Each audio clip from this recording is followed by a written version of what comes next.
안녕하세요. 30대 중반의 여성으로 얼마 전 이혼을 했습니다. 결혼한 지 2년밖에 되지 않은 데다가 눈에 넣어도 아프지 않을 딸까지 있는 제가 이혼을 결심하게 된 건 순전히 남편 때문입니다. 저와 남편은 지인의 소개로 만나 1년 조금 넘게 사귀고 결혼했습니다. 화목한 가정에서 자란 평범한 직장인인 남편은 믿음직스러운 사람이었어요. 하지만 말할 때 표현이 서투릅니다. 본인도 그걸 잘 알아서인지 말 조심을 많이 하는 편이에요. 그러다 한 번씩 스스로 제어를 못할 만큼 폭발을 할 때가 있는데 그때 내뱉는 말은 흉기에 가깝습니다. 운이 좋다고 해야 할지 모르겠지만 연애할 때는 이런 모습을 한 번도 본 적이 없다가 결혼식을 하고 나서야 보게 되었습니다. 연애하는 동안 남편은 저에게 크게 바라는 것이 없었습니다. 심지어 제가 혼후관계를 원한다고 했을 때도 별말 없이 제 의견을 따라 주었어요. 특별한 이유가 있던 건 아니고 제가 교회에 다니다 보니 막연히 그렇게 해야 할 것 같았기에 이에 대해 깊이 고민해 본 적도 없습니다. 게다가 남편이 특별히 왜라던가 묻지 않고 저에게 어떤 설명을 요구하지 않았고요. 남편의 이런 태도도 제가 결혼을 결심할 때 크게 작용했습니다. 하지만 남편은 결혼식 후 우리가 첫날 밤을 보내고 나서야 저에게 그동안 엄청나게 스트레스를 받았었다고 털어놓더라고요. 미안하기도 하고 그런데도 고맙기도 하고 그랬습니다. 그런데 결혼하고 얼마 지나지 않아 남편이 저에 대해서 외모를 지적하기 시작했습니다. 근육이 없는 제 몸매와 다리, 털, 팔자, 주름 등이 여성스럽지 못하게 느껴진다면서 저에게 끌리지가 않는다고 하더라고요. 그런 말을 들을 때마다 남편이 잘못하고 있다는 것을 알면서도 동시에 남편이 저를 거부하지는 않을까 걱정이 되었습니다.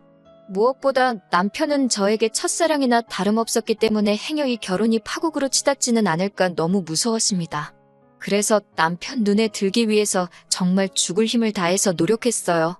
살도 빼고 외모도 가꾸고 생활 습관도 고치고 제가 할 수 있는 건 정말 다 했던 것 같습니다. 다행히 남편도 저의 그런 변화를 알아챘고 다시 부부 사이도 원만해졌습니다. 지금 제 사연을 듣고 계시는 분들은 뭐 그렇게까지 해서 사냐, 남편이 그렇게 잘났냐라고 물어보실 수도 있을 것 같아요. 사실 제 남편도 그렇게 훤칠한 인물은 아닙니다. 하지만 저는 남이 저에게 준 상처를 그대로 돌려주는 성격이 못 됩니다. 그리고 그 무렵에는 제가 어쩌면 남편을 더 좋아하고 있었는지도 모르겠습니다. 한 번은 남편이 샤워를 하러 화장실에 들어갔을 때예요. 남편의 핸드폰이 몇 차례 울리길래 급한 전화인가 싶어 확인을 하게 되었습니다. 남편이나 저나 원래 핸드폰 자금을 해놓지도 않고 딱히 서로 감시하는 것도 아니지만 숨기지도 않습니다. 그런데 이상하게 그날은 한번 확인을 해보고 싶은 기분이 들더라고요. 그렇게 남편의 친구 목록을 훑어보다가 정말 예쁜 여자를 발견했습니다. 다시 보니 저희 결혼식에도 왔던 인형같이 생긴 남편의 대학 동기더라고요. 그러면 안 되는 걸 알면서도 저도 모르게 둘이 무슨 대화를 주고받은 건지 대화창을 확인하게 되었습니다. 내용은 사실 별거 없었습니다. 남편의 대학 동기가 생일이었는지 남편이 생일 축하한다고 먼저 연락을 했더라고요. 그러자 그 동기가 생일 때 받은 선물이며 뭐 했는지를 상세히 말하며 자랑을 하더라고요. 그에 대해 저희 남편은 예쁜 여자랑 시간을 보내는데 그 정도는 써야 한다며 자기라도 쓰겠다고 동조를 하고 있더라고요.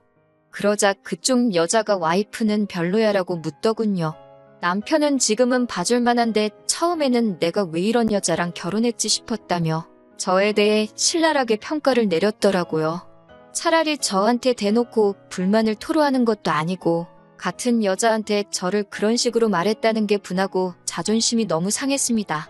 그래도 남편한테는 몰래 핸드폰 봤다는 티는 내고 싶지 않아서 어떻게든 평정을 되찾으려고 했는데 결국 화가 눈물로 표출되고 말았습니다.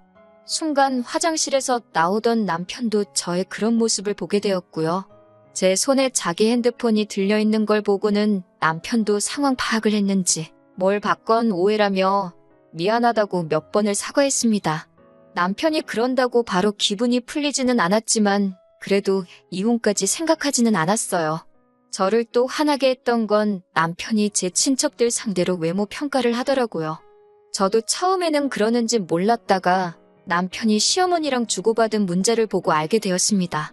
사실 일전에 여자 동기와의 대화에서 저에 대해 함부로 말한 걸 확인하고 난 후로부터 종종 남편의 핸드폰을 몰래 확인하게 되더라고요. 그러면 안 되는 줄 알지만 지금은 또 저에 대해서 무슨 생각을 하고 있을까 싶어서요. 그러다 낯익은 사진을 보게 되었는데 저희 결혼식 때 찍었던 친척들 사진이더라고요. 그 사진을 가지고 시어머니와 남편이 누구 닮지 않았냐 그런 대화를 주고받았더라고요. 그런데 그 비교 대상이 들었을 때 딱히 기분 좋을 만한 사람이 아니었습니다. 못생겼다 이런 적나라한 표현만 없었지 완전 비하하는 내용이더라고요. 물론 저희 친척들이 다 미남미녀는 아니고 남편이 말한 그 사람을 실제로 닮은 경우도 있었지만 그걸 남편과 시어머니가 둘이서 히히덕거리면서 이야기를 했다는 게 너무 모욕적이고 화가 나더라고요. 당장이라도 남편에게 따지고 들고 싶었지만 그러려면 핸드폰을 몰래 봤다는 걸 또 이야기해야 되기에 꾹 눌러 참았습니다. 없는 데선 나라님도 욕한다잖아요. 그나마 다행이었던 건 그 이후로도 몇 번 남편 폰을 살폈는데 그때를 마지막으로 저나 저희 가족의 생김새에 대해서 왈가왈부하는 건 없었습니다. 그래서 정신 좀 차렸나 보다 생각했고요. 그리고 얼마 지나지 않아 저는 임신을 했습니다. 그런데 제가 그동안 자기관리에 대해서 얼마나 스트레스를 받고 살았었는지 임신을 했다는 기쁨도 잠시였습니다. 바로 살찌면 어떡하지라는 걱정을 하기 시작했습니다. 나아가 피부도 망가지고 체형도 망가질 텐데 나는 쓸데없는 걱정들이 줄을 이었습니다. 그도 그럴 것이 남편 회사에 출산 후 복귀한 여직원이 있었는데 아주 퍼질대로 퍼졌더라며 남편이 흉보던 게 생각이 났거든요. 그런 여자를 데리고 사는 남편은 진짜 속이 터질 거라면서요. 저는 결국 임신기간 내내 정말 식단과 운동까지 뭐 하나 손에서 놓지 못했습니다. 주변 사람들은 저더러 무슨 연예인이냐고 출산하자마자 어디 복귀작 찍으러 가냐며 농담을 했지만 다들 제 속사정을 몰라서 그런 거였지요. 제가 이렇게까지 노력을 하면서 남편을 놓지 않으려고 한 건 사실 친정부모님과 제가 사이가 좋지 않았기 때문입니다. 이혼을 하게 되면 제가 돌아갈 곳이 없었거든요. 친정아버지는 늘 밖으로 도는 분이셨습니다. 여자 문제로 늘 친정어머니를 힘들게 하셨어요. 그럼에도 불구하고 친정아버지가 경제권을 전부 쥐고 계셨기 때문에 친정어머니는 이혼을 꿈도 꾸지 못하셨습니다. 어떻게든 자식 잘 키워보겠다고 화병이 생기도록 참고 사셨습니다. 저도 그런 친정어머니의 희생을 잘 알고 있었기 때문에 늘 감사하는 마음으로 살았고요. 하지만 그나마도 친정어머니의 기대를 한몸에 봤던 언니가 친정부모님 마음에 안 드는 남자와 결혼을 하면서 그 불똥이 저에게 튀었습니다. 친정어머니는 그 이후로 이유가 어찌됐거든 조금이라도 기분이 나쁘면 저에게 화를 내고 상처를 주셨습니다. 심지어 친정아버지가 밖으로 도는 것도 제 탓을 하셨습니다. 제가 한마디라도 덧붙이면 그따위로 생겨먹은 게 문제라며 저를 비난하시는 것도 일쑤였어요. 물론 지금도 친정부모님과 왕래도 하고 그럭저럭 지내고는 있습니다. 하지만 상황이 그렇다 보니 저는 결혼 생활에서 오는 외로움과 남편의 부당한 대우 그 어느 것 하나도 마음 편히 털어놓을 곳이 없었습니다.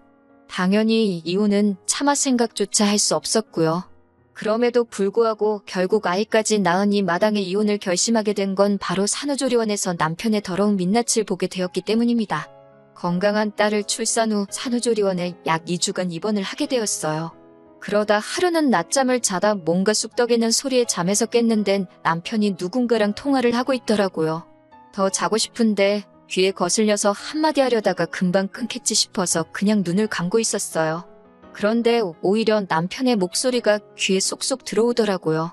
남편은 전화 상대에게 지금 산후조리원에서 한 20명 정도를 봤는데 봐줄 만한 여자는 한둘밖에 없더라며 낄낄거리고 있더라고요.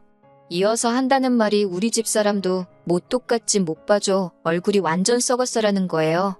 저는 충격에 온몸이 부들부들 떨렸습니다. 제가 지금 괜히 이렇게 된 게 아니고 자기 딸 낳느라 고생해서 이런 건데 남한테 저를 그런 식으로 묘사할 거라고는 상상도 못했으니까요. 그때 남편이 전화를 끊으면서 저를 돌아보다 저와 눈이 마주쳤습니다. 남편은 제가 어디서부터 들은 건지 확인이라도 하려는 듯 제 눈치를 보더군요. 제 어디가 썩었냐고 물으니 그게 무슨 소리냐며 잘못 들은 거라고 저더러 미쳤냐고 그러더라고요. 그러면서 저에게 몸이 안 좋으니까 신경이 많이 예민해져서 헛소리를 들은 거라고 자기가 언제 그런 말을 했냐며 정색을 했습니다. 너무 뻔뻔하게 나오니까 순간 저도 제가 잘못 들었나 싶었어요. 하지만 저는 정상이었습니다. 며칠 뒤 산후조리원을 나와 집으로 오게 되었습니다. 친정어머니가 와서 도와주신다고 했지만 그게 더 불편할 것 같아서 괜찮다고 말씀드렸어요. 그렇게 하루에 몇 시간씩 와주시는 이모님을 부르고 집에서 아기를 돌보기 시작했습니다. 그리고 며칠 뒤 남편이 회식에 있다더니 술에 잔뜩 취해서 집에 들어왔어요. 그러더니 남편은 자는 아기를 붙들고는 이렇게 생겨서 앞으로 어떻게 사냐며 엉엉 우는 거예요. 저는 일단 씻지도 않은 술 취한 인간이 신생아를 붙들고 그러는 것도 짜증났고 덕분에 애도 깨서 울고 여러모로 열이 받더라고요. 그런 와중에 그딴 소리를 하니까 황당해서 지금 애한테 뭐라고 하는 거냐고 따졌습니다. 그러자 남편은 혀꼬인 소리로 제 생긴 걸 보라며 솔직히 저게 뭐냐고 그러는 거예요. 고슴도치도 제 새끼는 예쁘다는 말 저도 알아요. 하지만 저에겐 그 누구보다 천사 같고 예쁜 딸인데 친아빠란 사람이 그딴 소리를 하니 정말 욕이 절로 나오더군요. 하지만 남편은 그 정도에서 멈추지를 못하고 쌍꺼풀은 얼마, 코는 얼마 그러면서 걱정 말라고 아빠가 돈 벌어서 싹 다 고쳐주겠다며 헛소리를 해댔습니다. 급기야 저한테 너는 왜 그따위로 생겨서 딸을 낳고 그러냐고 정말 할 말 못할 말 가리지 못하고 다 해대더군요. 그런데 저희 딸 남편하고 판박이로 닮았거든요. 심지어 시부모님도 남편 어렸을 때랑 똑같이 생겼다며 연신 신기하다고 몇 번을 그러셨고 친정어머니는 서운할 만큼 하나도 닮은 게 없다며 속상해하셨는데 정작 당사자인 남편이 저러니 헛웃음이 다 나왔습니다. 이튿날 술에서 깬 남편에게 어젯밤에 찍은 동영상을 보여주면서 이게 아빠라는 인간이 세상에 나온 지 얼마 되지도 않은 딸한테 할 소리냐고 들이밀었어요. 그러자 남편은 어이가 없다는 듯 동영상을 보더니 저한테 우리 솔직해지자고 그러는 거예요. 자기는 솔직히 자기 딸이지만 유모차에 태우고 나갈 자신도 없다고 너무 못생겼대요. 딸 얼굴만 보면 가슴이 답답하고 속이 상한다는 거예요. 제가 어떻게 애 아빠가 자식을 부끄러워할 수가 있냐고. 그러자 어차피 애가 듣는 것도 아닌데 자기 속마음 말도 못하냐면서 저더러 넌 자식한테 미안하지도 않냐고 그러더라고요. 뭐가 잘못인 줄도 모르고 계속해서 실언을 하는 남편을 보고 있자니 비로소 정신이 들었습니다. 남편의 사고방식은 완전히 썩어빠져서 재활용도 못할 쓰레기라는 거려. 이런 인간 밑에서 내 딸을 크게 했다가는 자존감, 자신감 다 잃고 자랄지도 모른다는 두려움이 들었습니다. 저는 더 이상 이런 인간과 가정을 이룰 수는 없겠다는 확신이 들었기에 그동안 가슴속에 품고 살았던 말을 다 내뱉었습니다. 당신은 뭐 볼거 있는 줄 아냐고. 배만 불뚝 나와서 다리는 새처럼 가는 주제에 누가 누굴 평가하냐고. 그러자 지금 말 다 했냐며 한 대 칠 기세더라고요. 제가 그래 한 대 치라고 합의금이나 받아서 그 돈으로 성형이나 하게라며 막 들이대니 남편이 오히려 주춤하더라고요. 그리고 저는 친정언니에게 전화를 걸었습니다. 그래도 막상 상황이 이렇게 되니 생각나는 건 친정밖에 없더라고요.